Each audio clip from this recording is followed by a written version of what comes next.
All right, well, we are going to go ahead and get started. I'll continue to let people join us today, but thank you all for joining us for our Lunch and Learn today on diversity and inclusion in the workplace. So we have the wonderful Chris Jones joining us, and yeah, I'm going to hand things over. Crystal, if you're still with us, I was going to do a quick introduction for Chris, and I will hand things over to you.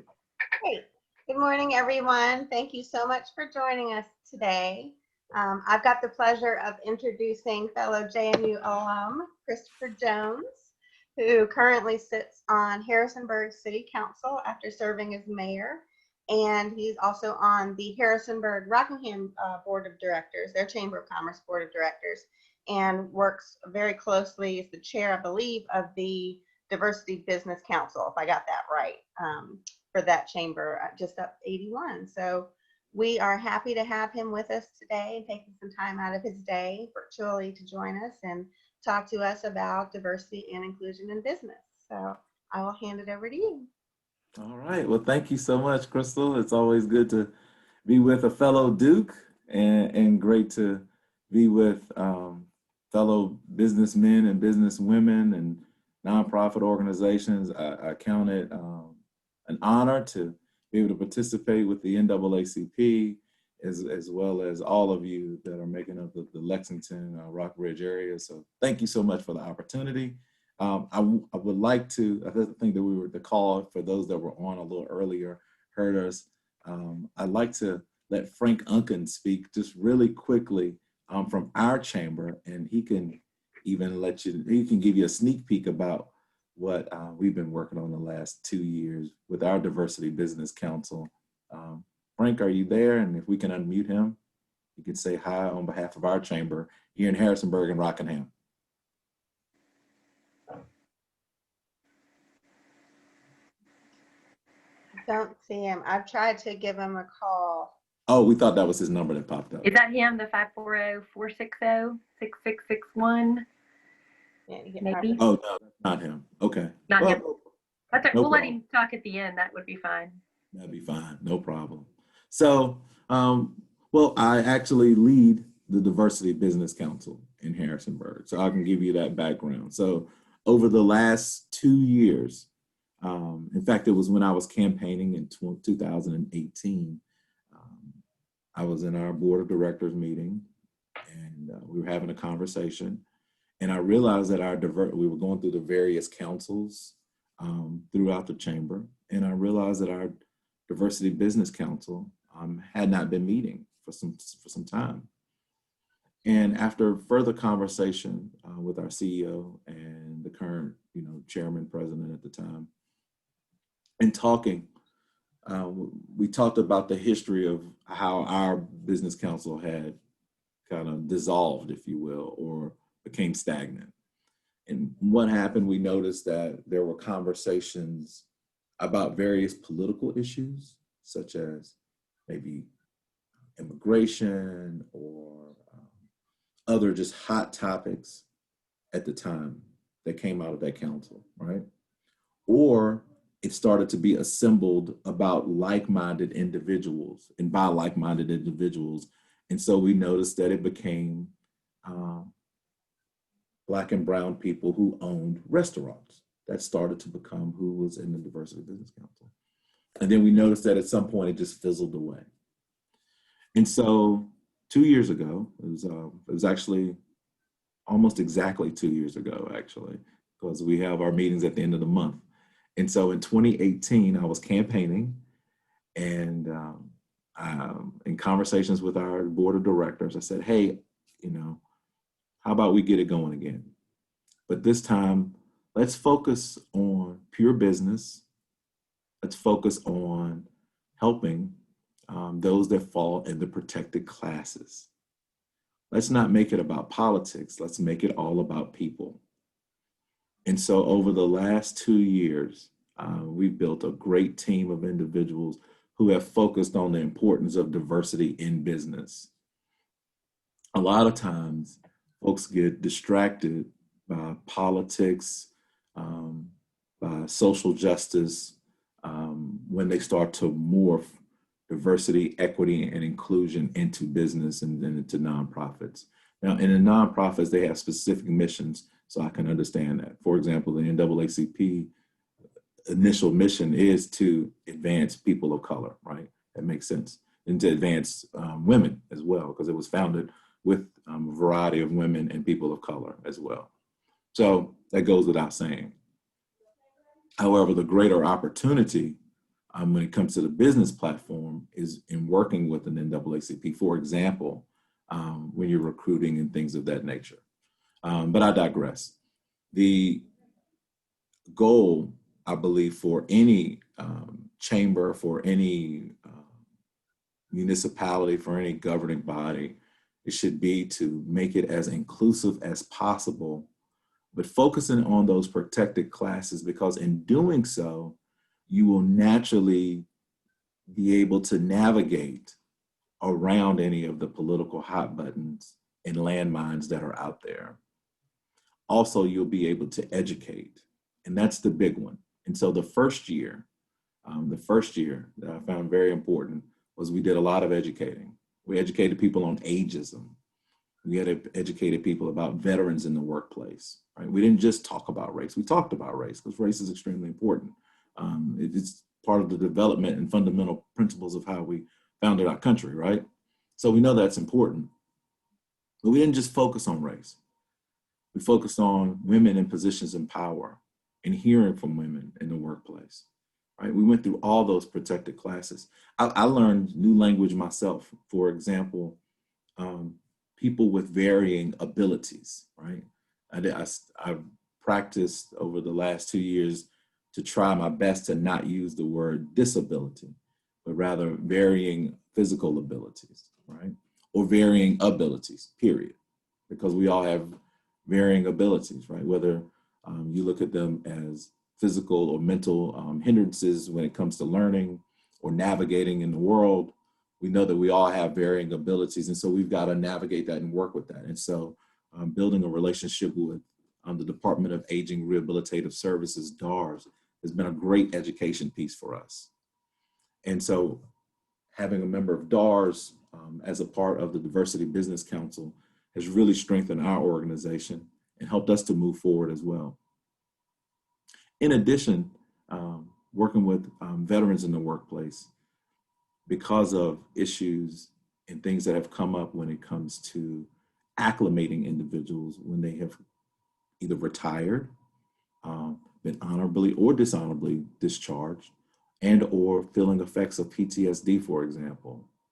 We've got to wrap our arms around our veterans. I know that that is something that we tend to say, but we've also got to guide them through the process and the proper channels that are available for them to provide opportunities for themselves as individuals and or their families. And so going through these various protected classes, we've been able to educate the business community. We've been able to educate the nonprofit community here in Harrisonburg. We've had several events, and in those events, we've had various speakers. I'm gonna give you just an example of the last events that we had. For example, discussions on ageism, veterans and women in workforce, opportunities and training. And so I invited Dr. Megan Healy, our Chief Workforce Development Advisor, to Governor Northam's cabinet. We brought in Kathleen Welsh. She brought in a discussion on ageism, which was great. And she gave us some of the legal background in that as well. Senior Community Service Employment Program. That's something I would encourage everyone to reach out to. It enhances job opportunities. It helps unemployed older Americans and promotes them as a solution for businesses seeking trained and qualified, reliable employees, certainly. We've had female panels, panels from HR individuals to talk about what they're looking for. Like I said before, discussions on veterans with PTSD. A great organization for you to tap into would be Living Waters Farm Initiatives. And that was started by Travis Coyle, C-O-Y-L-E, Andrea Coyle, and Mark Lambert, two individuals that have served our country and served well. and look to help and give back with those individuals by helping veterans and giving them a place to exert their energy and to express themselves through farming, through equestrian assistance with their animals and things of that nature. And so that just gives you, and obviously working with the VEC, working with the Veterans Employment Representative, John Jacobs and Kevin Kaufman here in Harrisonburg. So that just gave you just a brief idea of some of the programming that we did, right? But I want to help and answer 3 specific questions today and then have a fluid conversation, right? Because what I've noticed is I've seen and found success to be when we can be open and honest, as well as maintain our goals for business and maintain our goals for nonprofit organizations, right? Because ultimately, we want to fulfill our missions, right? We want to be successful. I mean, we're Americans, so we want to make money and we want to help people, right? That's what it boils down to. If you're in the business world, you want to make money. If you're in the nonprofit world, you want to help people and get your mission out, right? But you don't want to exclude people in doing that. You also need to figure out ways to get over your own personal biases, as well as make sure your organization has built natural blinders as well, all right? So let me start with these 3 questions and let's go from there, okay? So buckle in, here we go. So diversity as a whole in business. Why is it important to be inclusive of all protected classes? So I feel like I've addressed that a little bit, but I want to give you I believe it's a top 10. I think it's 8, but 2 of them are really strong to me personally. So you may or may not want to write those down. So, and I'll just say DEI, right? So diversity, equity, inclusion. So we'll make that shorter. So I won't say that each time. But DEI increases your opportunity to recruit. Having a heart for diversity, equity, and inclusion is going to increase the amount of people that you can talk to. Having folks that look different, that sound different, that make up various backgrounds. Geography is a big one. I have hidden my accent pretty well, but if I start talking to folks that are where I'm from, I'm no good. I mean, my wife just is like, who are you when we go back home? But my dad's from Eastern North Carolina and my mom's family's from Danville. And so I think there were certain words, I was funny, we were talking to Crystal about college. There were certain words, like I couldn't say stairs. And I still like I had to think about saying stairs. And it's just the whole thing. But I didn't know I couldn't say it until I got to college, for example, right? And someone told me, like, what are you saying? So geography is even a thing, right? So my point is this, DEI, when it comes to recruitment, there's Frank, there's one of my other Franks. So we've got 2 Franks. So I'll let Tamburino speak after I give this listing. But recruitment, it's going to help you recruitment tremendously because you're going to start to see folks of different ages, different backgrounds, and it's going to attract other individuals to your business, as well as it's going to attract other individuals to your nonprofit organization. And I firmly believe in talking to both groups because most businesses have some type of philanthropic component, and most nonprofits need businesses to help them sustain themselves. And so I'm going to talk to both groups the whole time, and I feel free to answer any questions about either one. So, number 1, DEI increases your opportunity to recruit. Number 2, it increases your ability to market and advertise. I sell advertising. That's actually how I make money. You don't make money being on the city council or being the mayor of Harrisonburg. And there's only one mayor in Virginia who actually makes a little money, and that's Mayor Stoney in Richmond. He's the only strong mayor. So just give you guys a secret. All the mayors and all the councilmen need jobs, so go buy stuff from them and help them out, all right?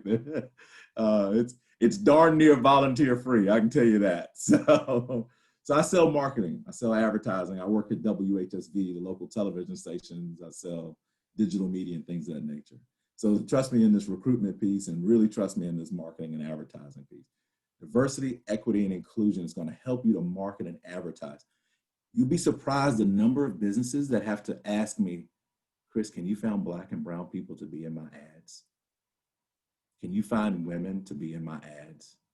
Can you find people that are more seasoned in life to be in my ads.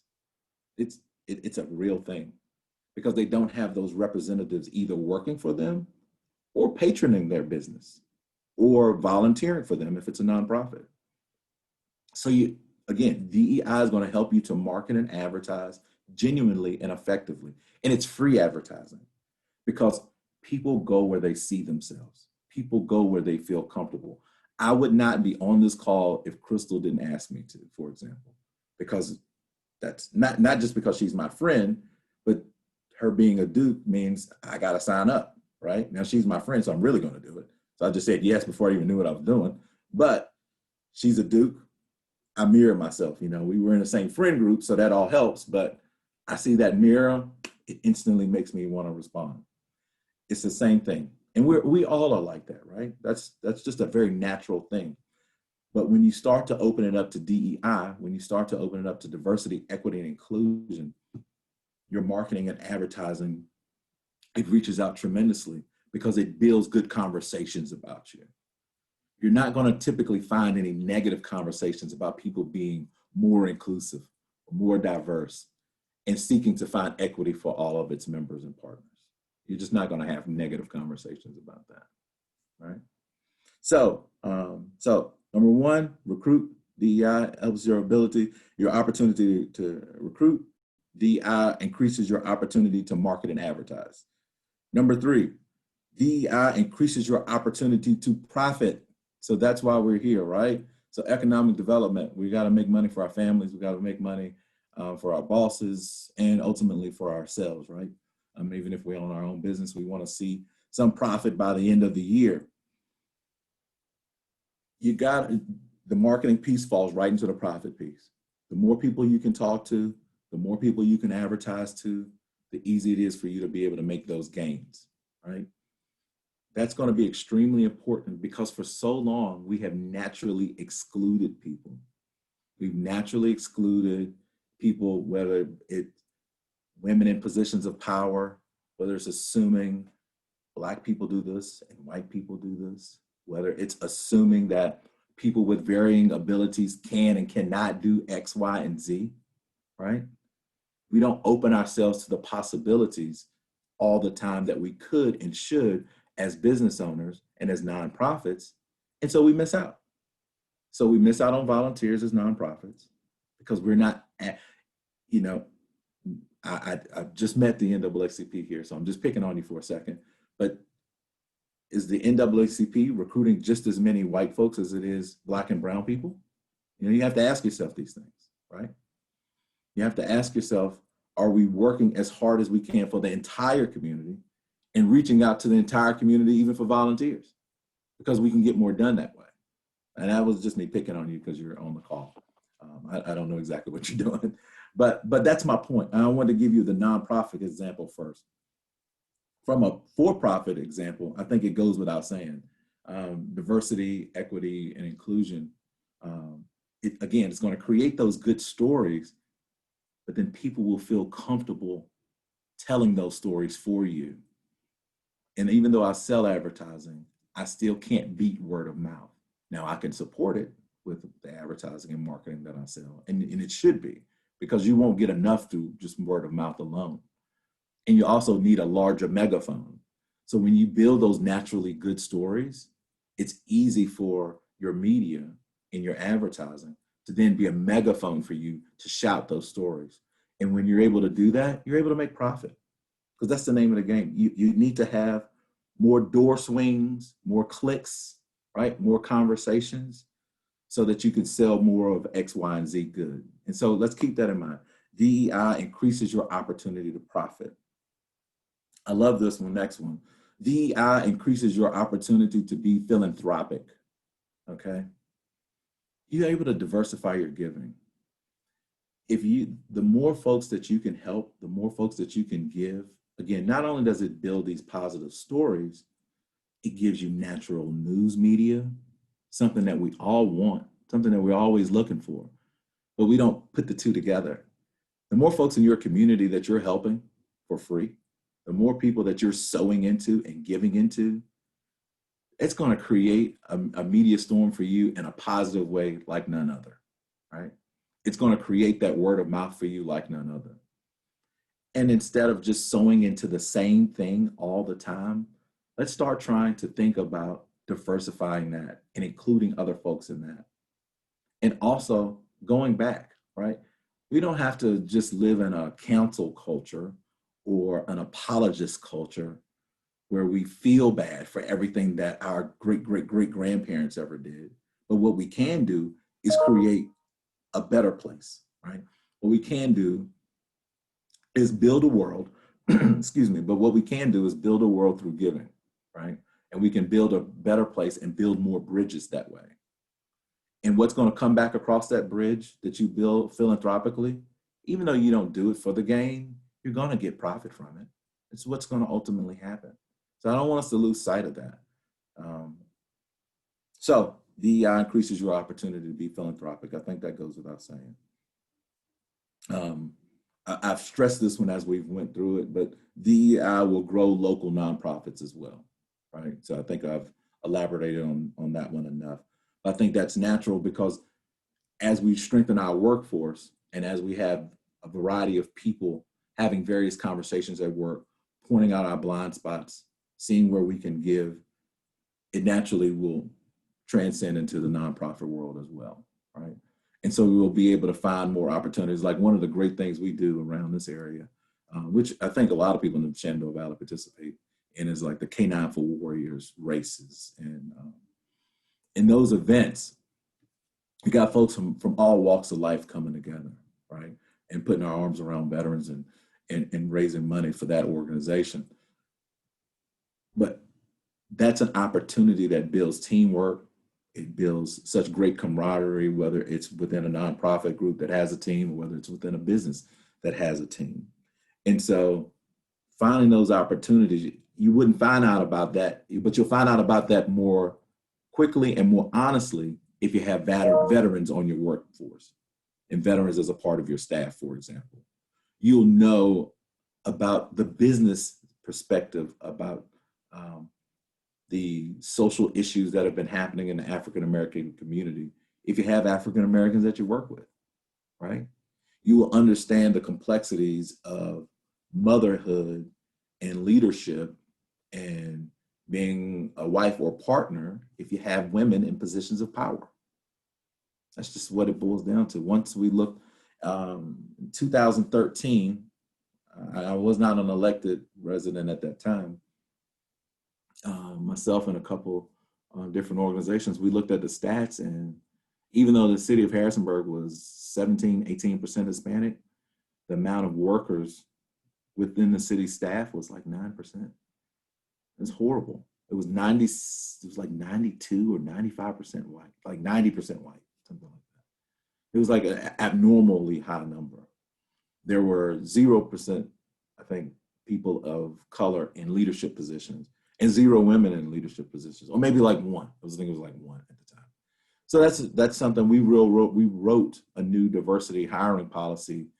We worked on that in 2014, and that was pretty cool to be able to sign that as mayor in 2015. So this isn't just me talking from my economic development chamber side. This is what I do from a community side as well. In fact, I started with it there. DEI, so back to the list though, DEI will grow the local and regional economic development because you're going to bring more folks in. And this is going to tie into, I'm going to bring all 3 of these together. So DEI will grow the local and regional economic development. DEI will grow your chamber, and DEI will increase tourism.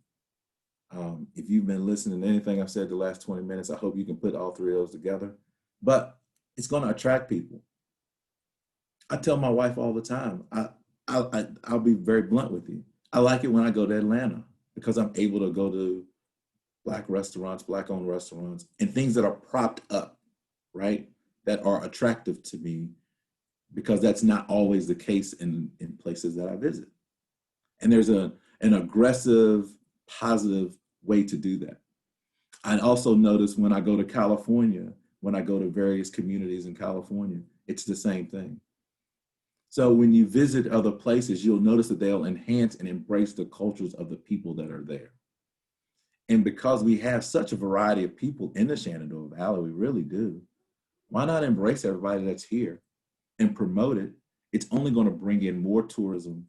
It's only going to bring in more regional and local economic development. So even these conversations we're doing right now, hopefully next year when we do the Diversity Business Council workshops or summits, you guys will be a part of that, right? Because we want to tie that in. But also, when you guys open up any business, we need to know about it, and vice versa, so that we can start to have that a greater exchange of the dollar, right? And so that we can grow the West as strong as we possibly can. As I put my elected hat back on, so because as an elected official, I'm always arguing that we don't get enough love in the West, right? In the western part of the state. I even feel like sometimes they loved on Danville more than they loved on us. And they had a huge unemployment issue in Danville, Martinsville, and down south. We've got great workers here. We got great colleges here. And God gave us the prettier side of Virginia. So I'm like, why don't you come visit us? Because you don't have to deal with the storms. I mean, so come on out here. But so I think we got to band together and work together from a local and regional economic development standpoint. But we can do that by showing how diverse we are. We can do that by including all of the cultures that are here and all of the people that are here. But again, I go back to it. We don't do it out of guilt. Go down that list of protected classes, see what's there, and fulfill it that way, okay?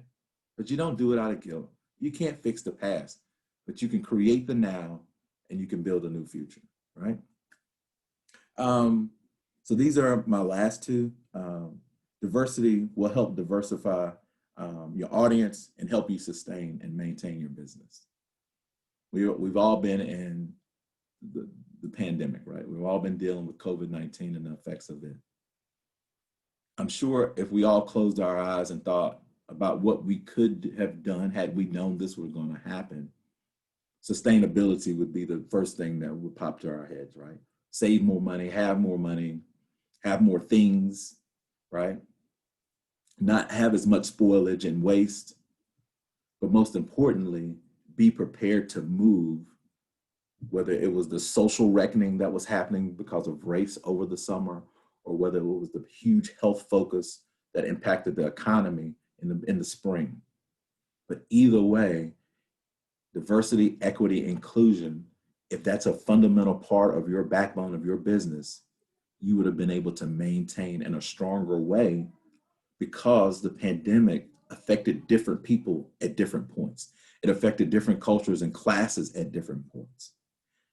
The more products, the more variety, and the more varying employees that you have, it's going to help you that as well, because it's going to give you that insight, right?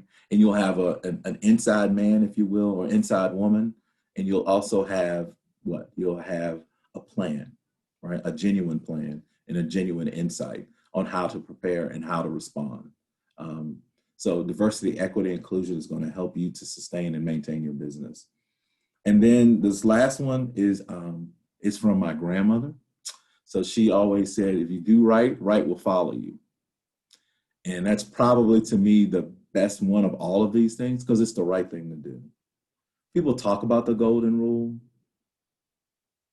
The golden rule doesn't have the same effect if you're only doing it with people that look like you, or the same old folks that you've always done business with, or the same old folks that you've always hired. It's no longer the golden rule at that point. That's called playing favorites. But if you do right, right will follow you. And it's the right thing to do. It's the right thing to do to say, hey, not only do I want to hire the best person, but I want to give someone an opportunity that may not look the best on paper, but I'm looking at them in front of me in my office as they're interviewing. Hey, yeah, traditionally this job may be for a man, but you know what? This woman with 3 kids can still do this job. And we'll work around that, because guess what? If she's a woman with 3 kids, there's nothing in this office or in this business that she probably can't do, if we're being honest with ourselves. Hey, are we really accommodated to have a person that needs assistance walking or that's older? but the wisdom that may come because of that person's life experience may just be the thing to save your business, may just be the thing to save your nonprofit. So diversity, equity, inclusion, ultimately at the end of the day, it's just the right thing to do. And in doing that, right will follow you, meaning good things will come to you as well. The other two are much shorter. How can we help support Black and brown businesses today? I'll be really quick. Actually, myself, Frank Tamburino. In fact, Frank, let me catch my breath. Frank, say hi. Can we unmute Frank real quick? Or can he unmute himself? I'm here. All right. Tell Frank, tell everybody, can you believe it that you might be in a group of people who don't know who you are? Yes, for those who don't know who I am, and I have scoured the Brady Bunch boxes here, so I know a lot of people. I'm Frank Tamburino, and I've got Tracy's position, but in Harrisonburg. Mm-hmm. So I run the Chamber of Commerce, and like anybody in this position, we're involved in another dozen things in the community related to economic development, jobs, tourism, everything else. Yes. And Thanks so for Frank, yes, thanks, Tracy. Frank, tell them just a little bit about what it's looked like from your perspective over the last 2 years since we've been revamping the Diversity Business Council. All right, well, give them the short version. I'll talk fast, I'll make it short, yeah. But I want to go back even further because I came here like you would in most communities, and we had our organizational chart, and there was a minority business council on that chart with about 5 people that got together for lunch every once in a while. And every year or something, it was like, well, let's call the state people in that run the SWAM programs, and we'll do a seminar. That was great, but we needed to do something different. And it sort of went up and down. We had one group that was going strong for a while. Then it just started trying to solve the problems of the world. And we sort of had to rein that back in, which is about where Chris came along too and said, well, we can't solve the problems of the world here, and that's not our job. Our job is to make our economy stronger. How do we do that? We create jobs, we help local companies, we help people create jobs or create new businesses. So we sort of took a step back and sort of asked, what can we do to make a difference? And what we could do is put companies that need employers with employees that were looking, which we've all done in job fairs, but we took it sort of a step further and trying to, again, put programs on the table that were already existing. But the one thing we really didn't want to do was, again, sort of bring some canned programs in and say, here, we're here to help. So we sort of did that mental process of, where can we make a difference? We can make a difference in people that are either independent contractors or small businesses and just never get over that hump of having employees or growing or, into that 50 employee or 100, even Fortune 500 companies. So we had some good people on there. And I don't know, is Tish on here? She's shooting her commercial. Okay. So we discussed it in one of our diversity council meetings, and it's one of those light bulbs that sort of went off one day that we had some ideas. We were going in a certain direction, but one of the ideas that really resonated with a lot of us is you take somebody who started a business or is an entrepreneur with an intent to start a business, and how can we help? Versus saying, here's a piece of paper, fill this application out and send it to somebody, in this program. So we sort of took that, which again, this is why I mentioned Tish, because she had joined the chamber, started a small business. And what she said was, it helped her a little bit because she was a little bit more involved in the community, but the light bulb went off when she went to the annual banquet and some people took her around and introduced her to people in town, which all of a sudden she made connections she would not have made if she was, in her neighborhood or down where she lives in Bridgewater, and just never, met the people that she did through the chamber. So she's actually on our board now too. But then we started again. We took that a step further and said, okay, how else can we bring people to the table? Let's give them a free membership. Let's bring them in, and let's get somebody to be a mentor for that person. Maybe invite them to the annual banquet. And if it costs a few dollars, we'll absorb that, or we'll get somebody else to pay for it. And we'll give that person the connections that it's not like walking in City Hall and saying, can I apply for a program? But it's more of somebody saying, let me introduce you to so-and-so who knows this person, who actually knows the banker, who does this, and again, making the connections to help businesses grow. So that's sort of where we're at right now. And again, trying to do things a little more intentional.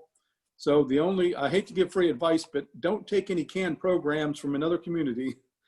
Figure out what's going to work to help grow existing businesses, get entrepreneurs in business, or again, bring those independent contractors in and let them start putting more people to work. I can't say it's going to work 100%, but we're doing the best we can to make it work 110%. We'll see what happens. No, I appreciate it. That's a great segue. So Tisha is Tisha McCoy, and she owns Preposterous Popcorn. So Preposterous Popcorn. So look it up. All the great, awesome flavors of popcorn. She does weddings, parties, small events, big events, like little bite-sized bags or these huge tubs and containers, whatever you want, whatever you can imagine. Great female African-American owned business, awesome business. And she has a strong business mind because she ran the MBA department at JMU for years. And now she's full-time into her business now. So wish her the best. But yeah, Frank, that was a great segue. I'm glad he brought that up. Because he didn't give away all the secret sauce. I'm glad. So he was getting there though. I mean, but how can we help and support Black and Brown owned businesses? So I'll pick up on the one that Frank just mentioned though, because I've got like 5 or 6 of those. So networking, this area is predominantly white, right? And Black and Brown people don't really have all of the natural relationships. And so we need help networking. All right, let's just be honest with ourselves. We need help networking. There was a gentleman, his name was Greg Gotze. I'd never seen him a day before in my life. Greg was our chamber chairman at the time, or president at the time. And he just took a liking to me. And it was interesting because it actually started in the Augusta chamber and then it ended up in the Harrisonburg chamber. So whenever I showed up to an event, now I will say this, it's up to folks to show up and be invited. So if you're not invited, show up, but also we need people to invite them as well, right? So you need both of those. But I would go to any happy hour or business after hours or ribbon cutting that I could think of. And every time I showed up, he made sure he introduced me to people.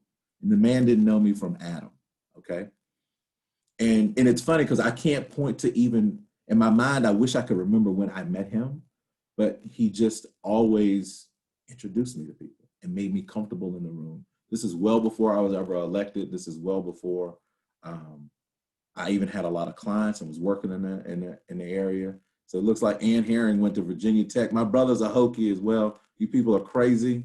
I don't know what's wrong with you guys. Oh my God, Frank Tamarino's a Hokie. Anyway, I'm not dealing with you people right now. Look, hey, listen, all of these rules apply except for the Hokies. Be mean to the Hokies. there's no inclusion of Hokies, okay? They're crazy birds, all right? So I'm joking, but seriously, that's what happened to me. That's what happened to me. And so it's interesting when Tisha brought this up in our group, I immediately thought of Greg and thought, man, I experienced that.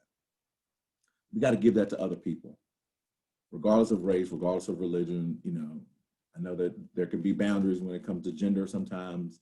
Keep those boundaries, but give those relationships away. Give it away, it'll come back to you. It really will. It will really come back to you.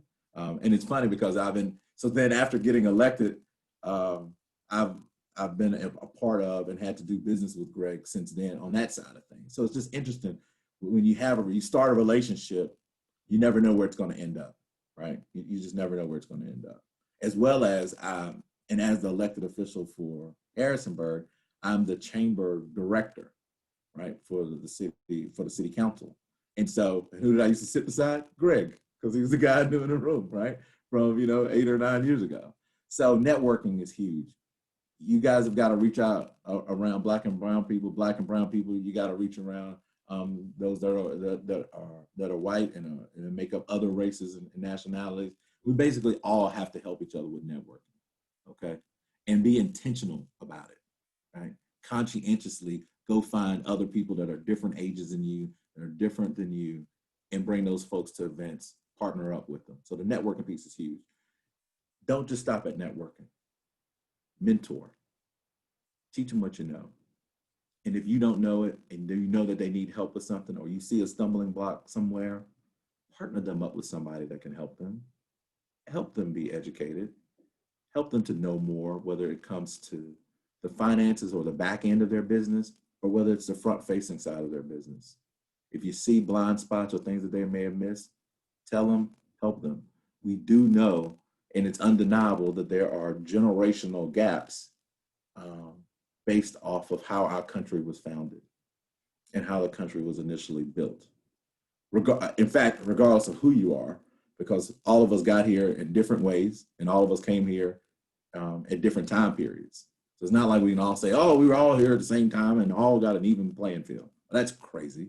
All you gotta do is pick up a book or at this point, just watch TV and you know better than that, right? So let's mentor somebody, because some folks are gonna know more than others, or you're gonna have different resource opportunities available to others than others. So let's do that. Mentorship. So networking, mentorship, partnership. Do business with folks, right? Do business with nonprofits. Like I like this dynamic of the NAACP and the chamber bringing this together. Like that's a unique partnership. Those are the types of things that have got to happen. But let's do it in the private sector as well. The worst thing that's going to happen is you're going to make more money. You know, well, I mean, you're not going to lose any money because you're partnered with someone, because you're going to gain new customers. So even if your old customers get ticked off because you partnered with someone that they may not like, guess what? You're going to gain the new customers. And eventually folks aren't going to just deny themselves the goods and services that they may or may not like. Because, for example, with these stupid things right here, I mean, they treat you real bad. They don't love me, but I think I'm on iPhone number 11 and I'm looking to buy number 12, okay? And they haven't gotten cheaper. In fact, they've become thinner and more expensive, and I can use them even less. But so you don't worry about that. Don't worry about your losses. Count your gains, okay? I think a lot of times we get worried about what we're losing instead of the opportunities that are ahead of us. All right, so let's make sure we focus on that as well. So partnership, making sure you partner with folks. Promote. Black and brown businesses have to promote to non-Black and brown people, and vice versa. It goes both ways. I think I mentioned that earlier in a different setting. So promote to non-Black and brown people, and Black and brown people, don't just pick one. Search out grant and funding opportunities and promote those through the chamber, through the NAACP, through the churches, through the temples, through the mosque, through the various religious affiliates, right? And through the other various nonprofits, right? That's extremely important. So we've got to promote. You can't just buy TV commercials from me, although I know all of you are going to right after this. It's fine. We're taking a list. It's okay, no problem. But seriously, you got to promote. You got to promote. And then lastly, I'll say this, and Frank was alluding to this, but I like to say it a little differently. You have to intentionally meet people where they are. So visit the churches and the mosques and the temples, the social justice organizations, the fraternities, sororities, the Freemasons, the Eastern Stars, the whatever you got, right? Whatever's down in your area. Visit them, build relationships with them, figure out who's the who's and what's the what's in the various nonprofits, and let's find opportunities to talk and discuss about how to help people move that small in-home business to becoming a storefront, to becoming a chain, right? You can help people in that process, right? And that's not just on the chamber, and that's not just on the city or the town or the county that you're in, but that's on you as business leaders and nonprofit leaders as well, okay? It's extremely important because a rising tide is gonna lift all ships, and it goes back to DEI, diversity, equity, inclusion, is gonna grow the local and regional economic development, and it's gonna grow tourism, and it's ultimately gonna grow profits, and it's gonna grow your chamber as well. And then the last question, how to begin crafting a diversity policy. I'll answer it this way. One, attorneys. So that's more of an attorney question. I would defer you to that. But I will say this, it's not so much about the policy as it is the culture, right? So because of the social climate and the protected classes are clearly defined, it's more important to intentionally fill those roles with your heart versus checking a box. I can't stress that enough. Because folks will fall in the protected, and they tech off and tag those that fall in a protected class. But if you're not intentionally trying to build a relationship, they're going to quit and they're going to leave at the end of the day. Or they're going to pack up their business and move to another community where they feel as though they're more accepted. So there's got to be an intentionality in your heart to want to have those relationships and want to see diversity and want to be equitable and want to be inclusive. If you do that, it's not about a policy. It's just your way of life. And it's the way you do business, and it's the way you run your nonprofit. And if the businesses and the nonprofits are doing it, then that becomes the theme of the community. So thanks, guys. I hope I answered all the stuff that I was supposed to, Crystal. I think so.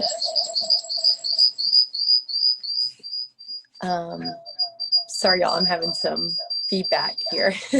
I wanted to say thank you, Chris. And at this time, we will have, if anyone has any questions for Chris, we'll kind of open it up. If you could type your questions into the chat box, Crystal can kind of read through and see if we have anyone. Thanks so much, Chris. No questions yet, but guys, don't be shy. We covered a lot. Chris, you did a fantastic job hitting those points, so we really appreciate it. Thank you. Thanks for the opportunity. Thank you, Mr. Whipple. I appreciate that. And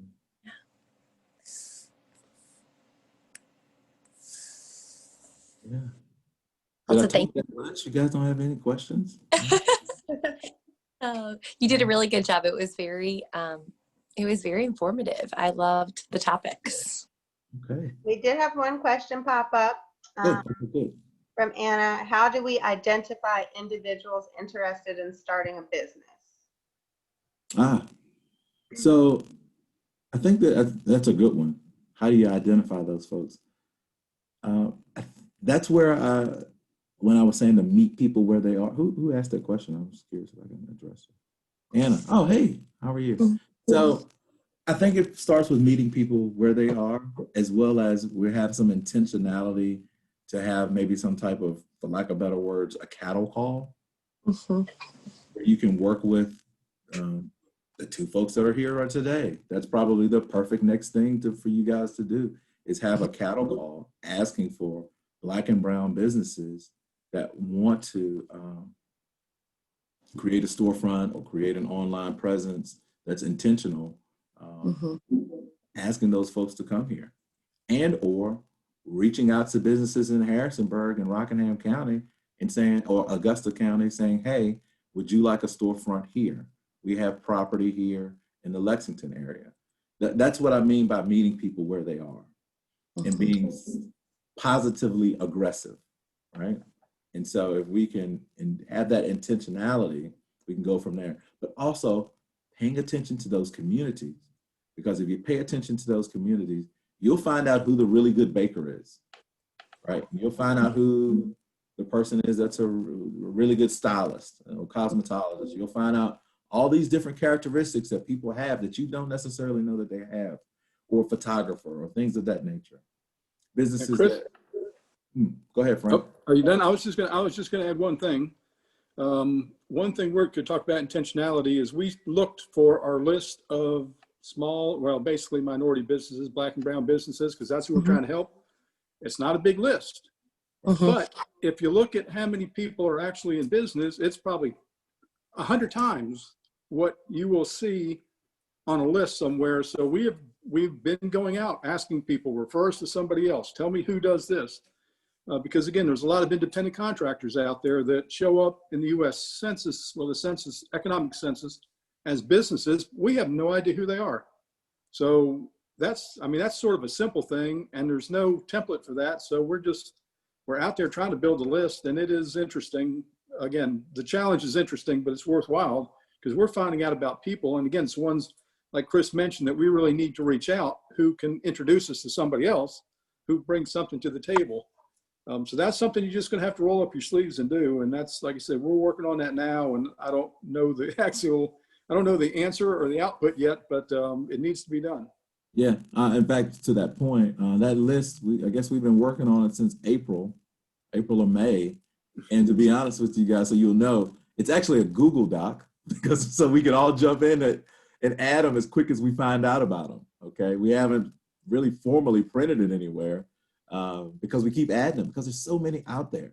But to Frank's point, you just got to start asking and asking folks in that community. So those Black and brown community leaders, those church leaders, again, the temples and the mosques, I never like to leave those out. So yeah, that's huge in order to find those individuals. Thank you, Ms. Johnson, Lynn Johnson. I appreciate your note. I will tell my mom and my aunt. My grandmother passed away 11 years ago, but I talk like she's like sitting in the chair beside me. I was that close with her. So she passed away, but not to me. She's just not here right now. Yeah. So thank you for recognizing her good saying. So anything else? Anything I can help you guys with? Or I think you kind of addressed this, the question from Maine Warren, Lexington and our Confederate connections, and just how do we attract Black businesses and visitors. And I think that you touched on a lot of that. It's just about being intentional and not letting that stop you from making those intentional efforts. Sure. I mean, I am from Danville. Yeah. I know Lexington, you guys got your, the school and everything. I'm from what is called the last Confederate capital of the South. I see Wendy throwing a thumbs up. So it's like, yeah, I mean, are you from Danville too? Oh yeah, so she gets it. So like when people, it's funny because I feel like I only listen to people from Mississippi who think they got it worse. I'm like, okay, they win. But other than that, I'm like, yeah, in Virginia, unless you've been to Danville, like you don't quite get the whole racism thing. Like even in when I went to high school, there were literally, I think, 1 to 2 Asian families. I had never been around people that spoke other languages. Our school was pretty much black and white, right down the middle, And it was like that throughout the whole community, pretty much. And on Sunday, I mean, it was super segregated because I would say 99% of the people in Danville were Christian, but they all went to church with people that looked like them, My point is this. There's some deep roots of racism in Virginia because Virginia is like the oldest state, right? And slavery was here and all, we got all the reasons that we can go into. So don't get stuck on that point. Get stuck on the small town feel of Lexington. Get stuck on the community aspect, right? Sell your features and benefits, You put a little makeup on your flaws and you keep going, right? That's what we do. Or we let the lighting hit us the best way we can. So, because you can't hide it, right? So you can't hide that. And you can't hide what's in people's head, but what you can do is change their story. And that is, now I joked about purchasing advertising, things like that, but that is where you advertise and you market the other features and benefits of your town and of your business. And I think that starts to change the tone. And I think that's an important thing for your chamber to look at doing, is working together to have that messaging, because people in Williamsburg don't have to say that Williamsburg is historic. We know it, right? Yeah. The business community there doesn't have to promote that. Just like our business community here, we don't have to promote education because JMU and EMU is going to do that for us. So we don't have to promote that. What we promote is downtown. What we promote is all the things around on Market Street and Reservoir. And we promote that it's a great and a vibrant place, and that we've got a really good relationship between the city and the county, and that we've got really good schools, and and all these other aspects. But we don't talk about education. We absolutely never talk about it, right? And so it's the same concept. You don't need to talk about the obvious. Talk about things that people don't know, and talk about the features and benefits that would attract them. So I think that would be huge for you guys. That'd be important. Yeah, because I didn't realize there was this much diversity and opportunity in Lexington until I was talking to Crystal, talking to Tracy. And so now I'm instantly more attracted to it. Thanks, Chris. I think we got time for one last question. We spoke briefly about this initiative that's just starting, the Walker Entrepreneurship Program. Autumn's question is, we have a program trying to include more Black and Brown or BIPOC businesses. One issue that our program does not have is that our program does not have the right face. How do we gain credibility in this situation? You said it doesn't have the right face? Autumn, if you want to elaborate, feel free to. So I guess where I'm coming from on this is that most of the people on the advisory board of this particular group are white, and so we had reached out to the Jackson Ward Collective up in Richmond, and one of the things they said was, "Well, you got a problem, because people don't see." We don't have much credibility, I guess, and so we've reached out, and I think we're being successful in lots of ways, but we're still we worry about this lack of credibility, and so I'd love to hear your comments on it. So, and I respect their point of view, and that makes sense to me. It does. People like to see themselves. I say that all the time. Yep. I wouldn't be an elected official if I only advocated for Black and Brown people. In fact, if you really knew me and you lived here, it was probably the business community and the teachers that mostly voted for me. And most of them are all white. So I'm advocating for people that don't look like me, and they voted for someone who doesn't look like them. People do it if it's honest and intentional and they get to know you. It's the goal of that committee to reach out to Black and Brown folks and show and do the work. I'm not saying you're not, but my point is this: if you're able to start to produce a roster of the people that you've helped and show how they've transitioned, that's better than you having a board of Black people, because you've now done the work. Because again, that's when folks get sometimes too stuck on race and not the work. We're developing a group here. It's called, well, we've developed a group actually, but we have an initiative here called Be Cubed. And it stands for Black and Brown Businesses. The reason why, I guess I can take credit for the name. The reason why I can't take credit for all the work, because we got some awesome economic development minds in there, but I did the name. And because the goal is to exponentially help Black and Brown businesses, right? To kind of make up that gap, right? To help them with all the things that some of the things that we just mentioned here. And we want to do that in an exponentially quick way and get their business up and going and helping them with their needs. So, but guess what? And Frank, am I the only? I'm the only Black person there, I think, right? Yeah. Yeah, because Tisha technically isn't in that. She's not in B Cubed. So when it comes to pure B Cubed, yeah, it's just me. And then everyone else is white. And we never thought about that. And guess what? We've been fundraising. We raised and so we started with fundraising because we were fundraising to get grants for people, right? And then we're pushing the state for grants, and I want to ask everybody for money, USDA, anybody who's got money, we need it for these Black and Brown businesses. But what my goal was to get seed money first from the business community. And in 2 weeks, we raised $26,000. Well, no, technically 6 weeks, we raised $26,000. Because I had a meeting with a large conglomerate, and once I got their seed money, we went out and started getting other seed money. So we raised 12 grand in 2 weeks. We got a few other ones on the hook. This is just, and these are white business owners and white businesses, predominantly white business owners, giving money for B Cubed that hasn't even started yet. Just the principle alone. And I'm the only Black person that's on there. You've got our HDR, who's a white female, Frank Tamburino, Frank Unkin, both white males from the Chamber of Commerce, and all the economic development from Harrisonburg and Rockingham County, they're all white. So I understand that idea of having a face, but I'm not the face when Frank Tamburino's out talking about this stuff. I'm not the face. He is. When Frank Unkin is fundraising for this with me, he's doing his thing and I'm doing mine. We're not like taking tag team calls together so they can see the black guy with the white guy. Because that creates a disingenuousness. It's not authentic. That's not who's there, right? So who's there is who's there. And those people want to help people.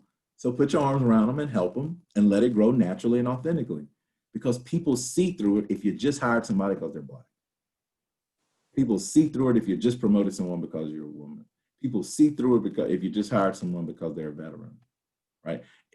That, not to negate everything that we've talked about for the last hour, but if you're only doing it to check a box, it will not last. And we all know that. We all know that. So you can't operate in that. As you grow those businesses and as you see people and as you develop leaders in the community or you identify leaders in the community, that's when you add people to your board. That's when you add them to the lead. But they've got to be able to have that capability. You know, there's a reason why I'm on a city council and I'm not the football coach at the high school. I got season tickets to the Redskins, but I'm the coach that just yells at people. So, you know, we're all good at something. You got to go with what people are good at, man. So until you've got the right people to do the job, you don't just give people jobs out of pity, right? You give them because either they got the potential and you can promote them and train them up to that potential, right? That's a different story. But filling them in to check the box, to check off your guilt, or putting them in a position so that you fit a certain status symbol, that's not authentic. And it won't last. And I would hate to see you do something that wouldn't last. Thank you. That was very helpful. Thank you. Thanks, Chris. I'm already hearing rave reviews for you. We appreciate it so much, but I don't want to hold anyone up any longer. So just thank you. I'll let Tracy close thank us you out. so much. Just as Crystal said, I think it was a wonderful time just to see everyone and have y'all together, even virtually is always nice. And Chris, we appreciate you joining us, and your perspective is so wonderful and insightful. And I know that everyone benefited from it. I did myself, so it was really good. But thank you, and thank you for everyone for joining us. And thank you to ATEN and NAACP for also co-hosting this with us today. Great turnout. So we look forward to many more partnerships. So thank you so much. Thank you guys. You guys have a great day. Y'all have a great day. Take care. Go Dukes. Go Dukes, right. Hokies. Ha ha. We love you, Ann. Yes, payback's coming. Y'all just wait.